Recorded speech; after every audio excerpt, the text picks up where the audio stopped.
नमस्कार दोस्तों। Daily current affairs की क्लासेस में आप सभी का स्वागत है। आज है 28 अगस्त और 28 अगस्त से संबंधित जितने भी करंट अफेयर्स के क्वेश्चन बनेंगे आज हम उनके बारे में डिस्कस करेंगे। और इस पूरी कंप्लीट वीडियो का जो पीडीएफ रहेगा वह आपको डिस्क्रिप्शन बॉक्स में दे दिया जाएगा। साथ ही आप हमारे टेलीग्राम ग्रुप को भी ज्वाइन कर सकते हैं और वहां से भी इस पीडीएफ की जो लिंक है उसको प्राप्त कर सकते हैं। ठीक है, तो चलिए स्टार्ट करते हैं हम आज का करंट अफेयर्स। आज के करंट अफेयर्स का सबसे पहला प्रश्न है कि हाल ही में केंद्रीय मंत्रिमंडल ने किस देश के साथ मिलकर आपदा प्रबंधन के क्षेत्र में साझेदारी करने की मंजूरी दी है? तो इसका सही उत्तर क्या होगा? बांग्लादेश। हाल ही में भारत का जो केंद्रीय मंत्रिमंडल है उसने आपदा से संबंधित क्षेत्रों में जो साझेदारी होती है वह किसके साथ की है? बांग्लादेश के साथ में। तो इसका सही उत्तर क्या होगा? Option number first. चलिए अब हम बांग्लादेश के बारे में कुछ महत्वपूर्ण बिंदुओं को जान लेते हैं।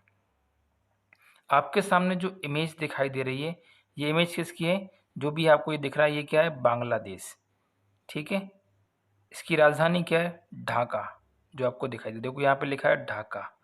यहाँ की मुद्रा क्या है? बांग्लादेशी टका। और यहाँ के राष्ट्रपति जी का नाम क्या है? अब्दुल हामिद। और यहाँ के प्रधानमंत्री कौन है? शेख हसीना।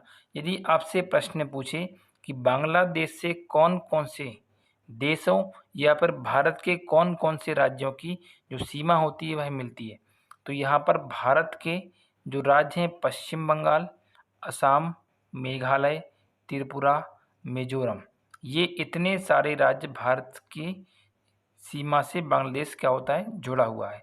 और यदि बात करें देश की तो म्यांमार से केवल ये जुड़ा हुआ है। ठीक है, और यदि आपसे पूछे कि तटीय सीमा क्या है इसकी, मतलब वाटर सीमा कौन सी वाली इससे मैच कर रही है, तो वह कौन सा होगा? बंगाल की खाड़ी जो आपको दिख रही है, बे ऑफ बंगाल। अर्थात यहाँ पर कौन है? म्यांमार। इधर ऊपर कौन है? इंडिया। यहाँ पर भी कौन है? इंडिया। और नीचे कौन है? बे ऑफ बंगाल। तो ये मध्य भारत के इतने राज्य आपको याद रखना है जो कि बांग्लादेश की सीमा से लगते हैं। तो इतनी बात आपको इसमें याद रखना है बांग्लादेश के संदर्भ में। चलिए आगे बढ़ते हैं अगले क्वेश्चन की तरफ। अगला प्रश्न है, हाल ही में भारत की नौसेना ने दक्षिणी चीन सागर में किस देश की नौसेना के साथ में समुद्री अभ्यास किया है? तो इस प्रश्न का सही उत्तर क्या होगा? वियतनाम। हाल ही में भारत की नौसेना ने वियतनाम की नौसेना के साथ में दक्षिणी चीन सागर में नौसैनिक अभ्यास किया है। तो इसका सही उत्तर क्या होगा? Option number fourth. चलिए अब हम वियतनाम के बारे में कुछ बिंदुओं को जान लेते हैं। ये आप देखिए मैप में जो आपको ये दिखाई दे रहा है ये पूरा क्या है? वियतनाम। यदि आपसे पूछें वियतनाम की राजधानी क्या है, तो हनोई है। जो आपको ये दिख रहा है देखो, हनोई, ये क्या है? वियतनाम की राजधानी। यदि आपसे पूछे यहाँ इसकी मुद्रा क्या है, तो वियतनामी डोंग वियतनाम की क्या है? मुद्रा है। यहाँ के राष्ट्रपति के जी का नाम क्या है? गुएन जुआन कुक। और यहाँ के प्रधानमंत्री कौन है? फाम मिन चीन है। ठीक है, यदि आपसे पूछें कि जो वियतनाम है इसकी सीमा कौन कौन से देशों से लगती है, तो इसकी सीमा लगती है चीन से। ये आपको दिखाई दे रहा है ऊपर का है, ऊपर क्या है? चीन। यहाँ पे इधर क्या है? लाओस। उधर जाओगे तो क्या है? कंबोडिया। थाईलैंड से नहीं मिलती है इसकी सीमा। ठीक है, कंबोडिया, लाओस, चीन। और जब नीचे आएंगे यहाँ पे तो ये वाला जो हिस्सा आपको जो ब्लू ब्लू दिखाई पड़ रहा है ये वाला, इसको क्या बोलते हैं अपन? दक्षिणी चीन सागर। क्योंकि ये चीन के कौन सी डायरेक्शन में है? साउथ में, इसलिए इसका नाम क्या है? दक्षिणी चीन सागर। अर्थात वियतनाम की जो सीमा है केवल 3 देशों से मिलती है। चीन से मिलती है, लाओस से मिलती है और कंबोडिया से मिलती है। और यदि आपसे पूछे तटीय सीमा किससे मिलती है, तो किससे मिलेगी? दक्षिणी चीन सागर से।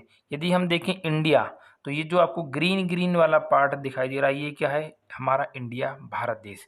और जो आपको ये झुकाव वाला हिस्सा दिखाई दे रहा है ये वाला, तो ये कौन है? वियतनाम।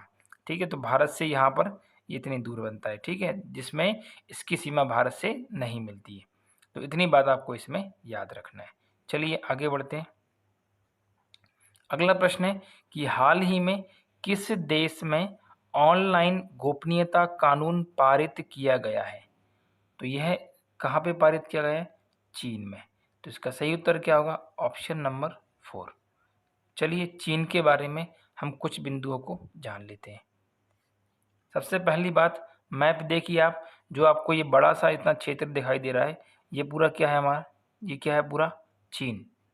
सबसे पहला प्रश्न, चीन की राजधानी क्या है? तो चीन की राजधानी क्या है? बीजिंग। यहाँ की मुद्रा क्या है? रैन मिन बी। इसे किस नाम से जानते हैं? युआन के नाम से। यदि यहाँ के राष्ट्रपति की बात करें तो नाम क्या है? सी जिनपिंग। और यहाँ के प्रधानमंत्री कौन है? ली कचियांग। ठीक है। सबसे महत्वपूर्ण प्रश्न क्या है आपका इसमें कि इसके पड़ोसी देश कौन कौन से हैं, क्योंकि पूरे विश्व में सबसे ज़्यादा चीन ऐसा देश है जिसकी सीमा 14 देशों से मिलती है। और रसिया की बात करें तो इसकी भी कितने देशों से मिलती है? 14 देशों से। मतलब 14 ऐसी कंट्रीज हैं जिनकी चीन और रसिया से क्या मिलती हैं? अलग अलग देशों से इनकी सीमाएं मिलती हैं। यदि हम बात करें चीन के पड़ोस में कौन कौन है, तो सबसे पहले सेट करते हैं इंडिया, फिर कौन है? पाकिस्तान, फिर कौन मिलता है? अफगानिस्तान। उसके बाद कौन है यहाँ पे देखिए यार? तजाकिस्तान, फिर कौन है? किर्गिस्तान, फिर कौन है? कजाकिस्तान, फिर कौन है? मंगोलिया। उसके बाद कौन है? रसिया। उसके बाद में कौन है? उत्तरी कोरिया। ये देखिए, ये नॉर्थ कोरिया वाला, वही किंग जोंग वाला हिस्सा, ठीक है। फिर यहाँ पे आएंगे आप नीचे इधर, तो इधर ये वाला कौन सा देश है? वियतनाम। इधर आएंगे तो ये क्या है? लाओस। इधर आएंगे तो ये क्या है? म्यांमार। और यहाँ पे आएंगे तो ये क्या है आपका? भूटान। और इधर आएंगे तो ये क्या है आपका? नेपाल। तो कुल 14 देशों से इसकी सीमा मिलती है, जो कि मैंने सभी आपको गुल गुल करके बता दी है, ठीक है। तो इतनी बात आपको इसमें याद रखना है। चलिए आगे बढ़ते हैं। अगला प्रश्न है कि हाल ही में 75वें स्वतंत्रता दिवस पर भारतीय पर्वतारोहियों के 5 सदस्यीय दल ने किस पर्वत पर राष्ट्रीय ध्वज फहराया है? तो ये कहाँ फहराया है? माउंट एलब्रस या माउंट एलब्रुस। ये कहाँ पड़ता है? रूस में पड़ता है। कहाँ पड़ता है? रूस में। तो इसका सही उत्तर क्या होगा? Option number 2। ठीक है। तो चलिए रूस की जब बात आई यहाँ पे, तो रूस के बारे में हम कुछ बिंदु जान लेते हैं। सबसे पहली बात कि रूस की राजधानी क्या है? तो मॉस्को इसकी राजधानी है। मुद्रा क्या है? रूबल। यहाँ के राष्ट्रपति कौन है? Vladimir Putin. और यहाँ के प्रधानमंत्री का नाम क्या है? Mikhail Mishustin. यहाँ इसकी संसद का नाम क्या है? ड्यूमा। रसिया की जो पार्लियामेंट है, जिसे अपन क्या कहते हैं? संसद, जिसका नाम क्या है? ड्यूमा। और इसके कुल पड़ोसी देश कितने हैं? 14। पूरे विश्व में चीन और रूस ऐसे देश हैं जिनकी सीमा सबसे ज़्यादा देशों से लगती है। अब कौन कौन से देश हैं, नाम आपके सामने लिखे हुए हैं। सबसे पहले क्या होगा? Finland, Estonia, Latvia, Lithuania, Belarus, Ukraine, Georgia, Azerbaijan, Kazakhstan, चीन, मंगोलिया, उत्तरी कोरिया, नॉर्वे, लिथुआनिया और पोलैंड। तो कुल ये 14 देशों से रूस की क्या मिलती है? जो सीमा होती है भाई, बाउंड्री से मैच करती है, ठीक है। तो इतनी बात आपको इसमें याद रखना है। चलिए अगले क्वेश्चन की तरफ आगे बढ़ते हैं। हाल ही में देश का पहला स्मॉग टावर कहाँ स्थापित किया गया है? देखिए स्मॉग टावर क्या होता है? जो भी हमारे एटमॉस्फेयर का एयर है, यदि वह एयर हमारा क्या हो गया? पॉल्यूटेड हो गया है, तो उस पॉल्यूशन वाली एयर को क्लीन करने के लिए हम क्या लगाते हैं? स्मॉग टावर लगाते हैं। तो रिसेंटली ये कहाँ पर लगाए गए? दिल्ली में लगाए हैं। अब दिल्ली में किसने लगाए? दिल्ली की जो सरकार है, अरविंद केजरीवाल जी की सरकार, उन्हीं के द्वारा इसका उद्घाटन किया गया है। तो इसका उत्तर क्या होगा? Option number 2। तो चलिए इसके बारे में हम कुछ और बिंदुओं को जान लेते हैं। आपके सामने जो इमेज आपको दिख रही है, ये क्या है? Smog tower. इसका काम क्या होगा? एक तरफ से इसमें क्या होगी? प्रदूषित या पॉल्यूटेड एयर अंदर जाएगी, अंदर जाके क्या होगा, अंदर इसका जो मैकेनिज्म है वह क्या करेगा, जो भी दूषित हवा है उसको साफ करेगा, और बाहर क्या करेगा, जो भी आपका एयर होगा वह फिल्टर होकर बाहर शुद्ध एयर पुनः जाके वातावरण में मिल जाएगी। तो दिल्ली में देश के पहले स्मोक टावर का उद्घाटन मुख्यमंत्री अरविंद केजरीवाल जी के द्वारा किया गया है। ये काम क्या करेगा, यह टावर 1 सेकेंड में लगभग 1000 क्यूबिक एयर को क्या करेगा, शुद्ध करने का काम करेगा। तो फिलहाल में केवल आपको इतनी बात याद रखना है कि स्मोक टावर कहाँ लगाया गया है, देश का पहला वाला, तो कहाँ लगा है, दिल्ली में। ठीक है, चलिए आगे बढ़ते हैं। अगला प्रश्न है कि हाल ही में किस सरकार के द्वारा कारीगरों और बुनकरों के लिए कार खंडर योजना का अनावरण किया गया है। तो इस योजना का अनावरण हाल ही में जम्मू कश्मीर की सरकार के द्वारा किया गया है। कार खंडर योजना का शुभारंभ कहाँ किया गया है, जम्मू कश्मीर की सरकार के द्वारा किया गया है। ठीक है, तो इतनी बात आपको इसमें याद रखना है।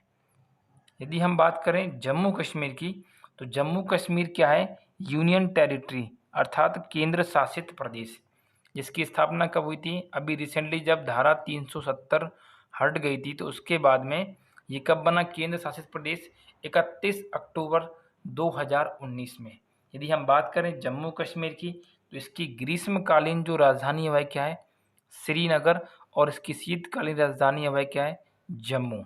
यहाँ के उपराज्यपाल कौन है, मनोज सिन्हा, और यहाँ पर कुल जिले कितने हैं, 22। यदि हम बात करें जम्मू कश्मीर की सीमा की, तो जम्मू कश्मीर की जो सीमा है वह पश्चिम में मिलती है पाकिस्तान से। ये वाला जो आपको हिस्सा दिख रहा है ग्रीन ग्रीन वाला, ये पूरा क्या है, पाकिस्तान। उत्तर पूर्व में किससे मिलती है, चीन से। तो ये जो आपको दिख रहा है ब्लू वाला, ये वाला हिस्सा, ये क्या है, हमारा हमारा नहीं है, ये क्या है, चीन। ठीक है, दक्षिण में कैसे मिलती है, भारत के पंजाब और हिमाचल प्रदेश से। देखिए जरा आप ध्यान से इसमें, हालांकि मैप थोड़ा छोटा है, देखने की कोशिश कीजिए। ये वाला जो हिस्सा है आपका, ये क्या है आपका, हिमाचल प्रदेश। इसमें देखिए हिमाचल प्रदेश, और ये क्या है, पंजाब। तो जम्मू कश्मीर की जो सीमा है भारत के हिमाचल प्रदेश और पंजाब से मिलती है। और यदि कंट्री की बात करेगा तो किस किस से मिलती है, यहाँ पे किससे मिलती है, पाकिस्तान से। यहाँ पे किससे मिलती है, चीन से। और थोड़ी बहुत ये वाला हिस्सा देखिए, ये वाला हिस्सा कैसे मिल रहा है, अफगानिस्तान से। लेकिन ये वाला हिस्सा हमारे उसमें नहीं है, इसलिए हम इसको काउंट नहीं करते हैं। यदि आपने ज़रा एक बात को ध्यान से देखा होगा, तो ये देखो आपने पढ़ा होगा POK, यहाँ पे लिखा है, देखो ये POK वाला हिस्सा, पाक अधिकृत क्षेत्र। ये वाला जो हिस्सा है जिसको आप बोलते हैं LOC करके, ये जो मैंने यहाँ पे रेड करा है, ये चीन और भारत के बीच का रास्ता है, जिसपे अभी रिसेंटली कुछ समय पहले ये बहुत ज़्यादा युद्ध की स्थिति बन गई थी, बीच में तनाव की स्थिति पैदा हो गई थी। तो LOC का फुल फॉर्म क्या होता है, लाइन ऑफ एक्चुअल कंट्रोल। तो ये कहाँ पर है, आपकी इधर बनी हुई है। ठीक है, हमारे पास कौन कौन से हिस्से हैं, इंडिया के पास ये वाला हिस्सा है, ये वाला थोड़ा मैं डार्क बनाता हूँ, ये वाला हिस्सा है इंडिया के पास पूरा, और ये वाला हिस्सा है इंडिया के पास, बस। ये जम्मू कश्मीर का, ये ऊपर वाला हिस्सा पाकिस्तान के पास है, इधर वाला हिस्सा किसके पास है, चाइना के पास में। देखिए एक बार थोड़ा क्लीन करके मैं आपको बता देता हूँ। ये देखिए ये वाला हिस्सा पाकिस्तान के पास में है, ये वाला पाकिस्तान के पास है, ये वाला चीन के पास में है, ये वाला भारत के पास है, और ये वाला भी क्या है, भारत के पास में। ये इसको कहते हैं लद्दाख, और ये क्या है आपका, जम्मू एंड कश्मीर वाला हिस्सा। ये ऊपर लिखा है कश्मीर, और ये क्या है, जम्मू, और ये कौन सा है अपना, लद्दाख। ठीक है, ये वाला हिस्सा LOC वाला है। तो इतनी बात आपको इसमें याद रखना है। चलिए अब आगे बढ़ते हैं। अगला प्रश्न है आपका, अक्षय ऊर्जा दिवस अर्थात नवीनीकरणीय ऊर्जा, नवीकरणीय ऊर्जा दिवस, इसको इंग्लिश में क्या बोलते हैं, रीन्यूएबल एनर्जी डे, कब मनाया जाता है। तो प्रत्येक वर्ष 20 अगस्त को हम क्या बनाते हैं, अक्षय ऊर्जा दिवस मनाते हैं। तो इसका सही उत्तर क्या होगा, ऑप्शन नंबर फर्स्ट। ठीक है, चलिए आगे बढ़ते हैं। अगला प्रश्न है, अच्छा इसी में है थोड़ा आपका, अक्षय ऊर्जा के बारे में बताया गया। तो अक्षय ऊर्जा जो दिवस है प्रत्येक वर्ष कब मनाया जाता है, 20 अगस्त को मनाया जाता है। कब मनाया जाता है, 20 अगस्त को। तो पहले तो आपको यही बात याद रखना है।